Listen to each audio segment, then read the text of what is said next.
I'm on the board of something called the APGAR Foundation. It's an educational foundation, and we try to support Western civilization on campuses. This one may not be in great need of it. Many are. We're called a conservative and right-wing foundation. And all we're advocating is what used to be normal college, a normal liberal education. I'm not trying to get the young'uns to subscribe to National Review, but if you say they should have some Locke, they should listen to some Mozart, they should look at some Rembrandt, you would be surprised, maybe you wouldn't, at the resistance we get. It's as though it were some right-wing plot. I think people should be acquainted with the great Western thinkers of various strains. I think people should know the American founding. Are you a Jeffersonian or a Hamiltonian? And someone like me says, yes. It's all within us as Americans, and that's certainly modern conservatism. I'm probably supposed to say things like Russell Kirk's conservative mind. I feel sorry for real conservatives because there's no word for them anymore. Because leftists are called liberals, and liberals are called conservatives or right-wingers. What do you do with Russell Kirk types, or real or older style conservative? And there's a long tradition, Fisher Ames and so on. I don't necessarily care much for them, but there's, of course, much to learn from them. I like both Disraeli and Gladstone. I'm a Westerner with a capital W. I'm from the Midwest. But I say George Orwell. Well, he's a socialist, you say. Well, he's a socialist. He's certainly my kind of socialist. I like reading Lincoln. I like reading Churchill. I like reading books by Paul Roberts. Beg your pardon. By Paul Johnson and Andrew Roberts. Like Reagan. Like JFK's inaugural address, pie in the sky, as much of it is. Utopian, as much of it is. How to learn about conservatism? There's certainly conservative organs to read. National Review magazine, the American Spectator, Commentary, the Wall Street Journal op-ed page. How about reading Hayek? He wrote a book or an essay called Why I'm Not a Conservative. I say, sorry, Friedrich, if you were with us today, you'd be called a conservative and worse. You don't get a choice. Other people name you. To know about Reagan conservatism, I would say, this is way too grand, and pardon the grandness and probably the grandiosity of this, no Judeo-Christian civilization. Sorry, but that's what I think. And then if you really want to specialize, read Russell Kirk and Hugh Kenner and the rest of them, but that's much, much later. Did you miss anybody? A great many, as you know better than I. Why don't we take some questions from the floor? And we have onto the mics, and that also includes some students as well. Okay, being neither remotely a conservative or a Republican, but my question is, why has the conservative as a movement been so taken over by the Republican Party they can't move away from it? Why couldn't conservatives, I mean, there are conservatives within the Democrats, there are even some people that are thought to be more liberal are probably, like from the Northeast, are probably much more conservative than west of the Mississippi Republicans. In other words, David talked about it earlier, that you so totally equate conservatism with Republicans. Is that a huge mistake? Not from the Republican point of view, but from the point of view of conservatives, and are they so stuck with being Republicans in a negative sense that they can't get out of their own way? Thank you. If conservatives want to participate in politics, they need the Republican Party.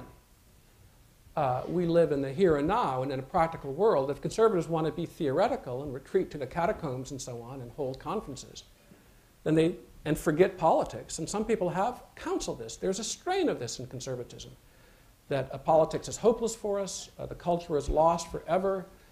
Let's hunker down, tend our own gardens, have our charter schools, have our little institutes, live in a kind of dimitude as second-class citizens, and leave politics and leave the culture to the majority culture. And we'll just sort of keep our heads down and try to raise our families and so on as best we can. I think that's bunk. And I admire people who are energetic and activist on the political front, because I am not naturally.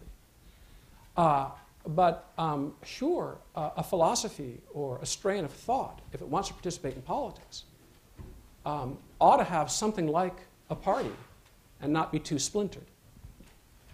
Yeah, I guess I disagree with that. When I worked at National Review, we had a ferocious distinction between conservatism and Republicans.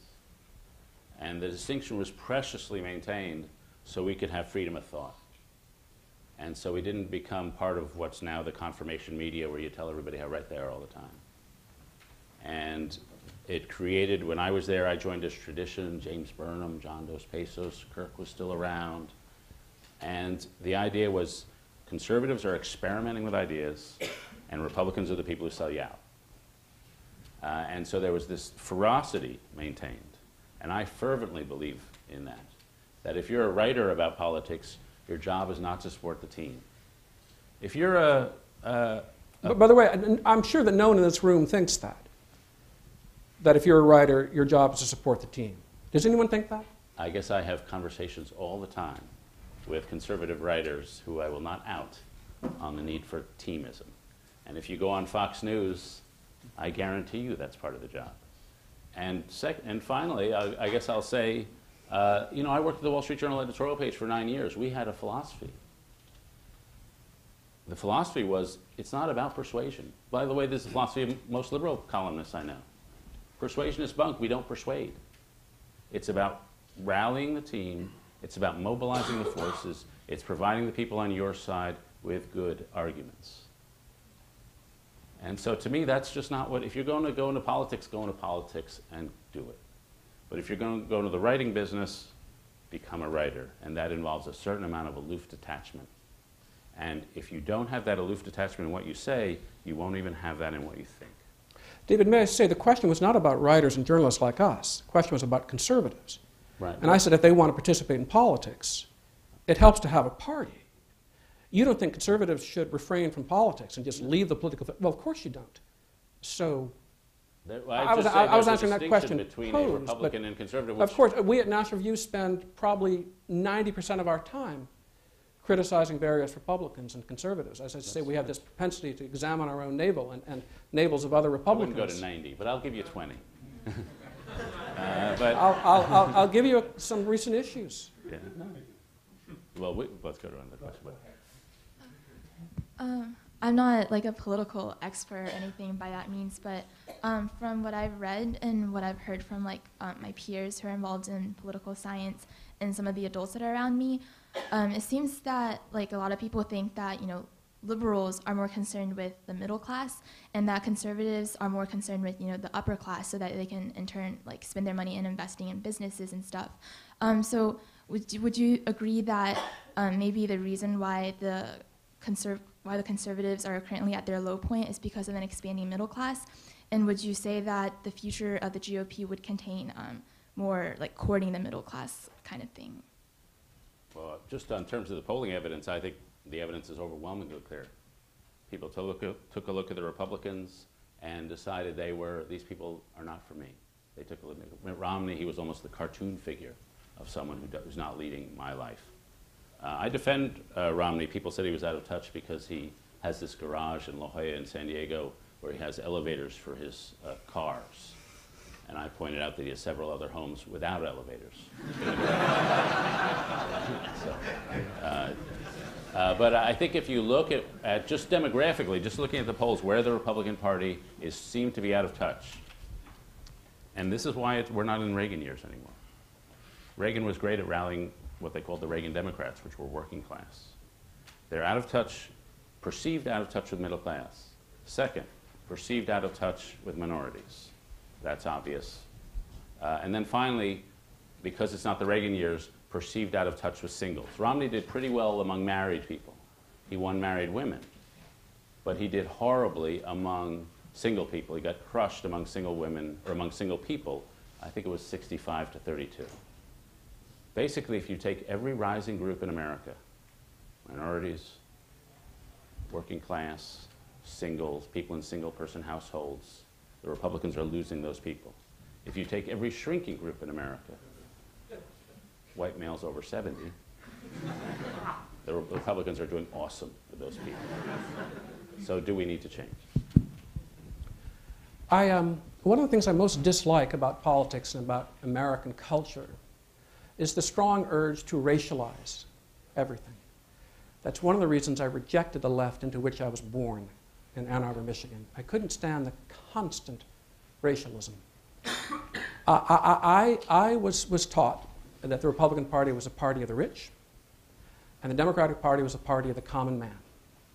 And only Richie Riches would favor the Republican Party. They were out for the country clubs and so on. But then I grew up, and I saw the record of liberal policies or socialist policies, and I saw the record of free market policies. I saw what worked. I saw the evidence. And I came to the view that what many call capitalism is the greatest foe poverty ever had, and the greatest friend a poor person or striver or struggler ever had. There are very few poor people who are able to employ others. I hear this phrase constantly, middle class, and I'm always inveighing against it, particularly when it's out of the mouths of politicians I favor. A meaningless, a nonsense term. Not. What do you mean middle class? You mean people? Who's not middle class? A couple of people at Morgan Stanley and a couple of people who are destitute. Everyone considers himself middle class. It's just, I think it's an empty rhetorical term that should be examined. David says that Mitt Romney wasn't like other people. Well, was FDR? Was he like his voters? How about JFK? Were his voters going to play and touch football at Hyannisport? What does that have to do with anything? What matters, what ought to matter, is what you think. Is Obama like his voters? Did they go to Columbia and Harvard Law School? Really? I don't go in for that at all. I'll tell you something that had big influence on me. I'm just the right age for it. It was Charles Murray's book, Losing Ground, published in 1984 when I was, I guess I was a sophomore in college. And here was a guy I could relate to. Been a liberal, a socialist, had been in the Peace Corps in Thailand, my kind of guy.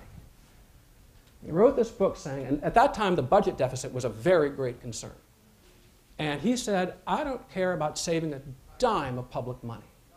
If I thought more money would do the trick for the poor, I would favor it. But I've examined these social welfare programs and I see that they have been very bad for the poor, especially for what used to be the black family. I listened to him and he convinced me, and I'm convinced of it still. I don't buy the argument, and I stopped buying it sometime when I was in college, that bigger government means better government and greater compassion. I don't think the record shows it. Can I, just out of curiosity, Charles Murray wrote a recent book called Coming Apart. What should we do about that? I'm not sure there's much politically and governmentally one can do. I don't think that government can shape mankind. I think that when it tries to, horrors ensue. This is something that must be done at an individual and family and community level. I think that government cannot be big brother or husband. I think a nation of Julias, you remember the life of Julia from the Obama campaign, where this woman's kind of married to the government. It's her brother, father, husband. I think that has proven not very good for people. And I think that society has to be, to use another Himmelfarb term, remoralized. And I'm afraid that has to happen person by person, and it can't be mandated from the top. Would that we could just sort of, install another program to make people responsible and to have them marry before having children and so on, and to be faithful to their spouses and not to abandon kids. I think government should not abet harmful behavior. I would say first, do no harm.